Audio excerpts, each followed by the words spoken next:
এই ভিডিওতে দেখাবো কিভাবে আজকে পিক্সেল ট্যাবের কম্বোগুলো সমাধান করবেন আর কোন কোন রোবটটা কোন জায়গায় বসবে সেটাই দেখাবো। প্রথমে আমি এসে ক্লেম করে নিচ্ছি, তারপর রিওয়ার্ডসে চলে আসবো। ডেলি রিওয়ার্ডটা প্রতিদিন ক্লেম করে নেবেন।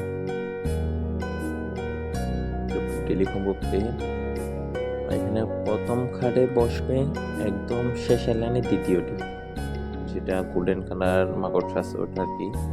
তারপর দ্বিতীয় কার্ডে বসবে দ্বিতীয় লাইনের শেষেরটা, আপনারা ভালোভাবে খেয়াল করবেন, যদি লাস্টে স্ক্রিনশট নিয়ে নেবেন আর কি। তারপর তৃতীয় কার্ডে বসবে শেষের লাইনের চতুর্থ নাম্বার গ্রিন যেটা রোবট আছে ওটা। তারপর চতুর্থ কার্ডে বসবে প্রথম লাইনের চতুর্থ নাম্বারটা, চেক দিয়ে দেব। আমার 100% হয়ে গেছে, 10 মিলিয়ন কয়েন পেয়ে গেছে। আপনারা এটা ভালোভাবে দেখে, এখন তো দেখা যাচ্ছে ছবিগুলো ভালোভাবে দেখে আমরা করে নেবেন।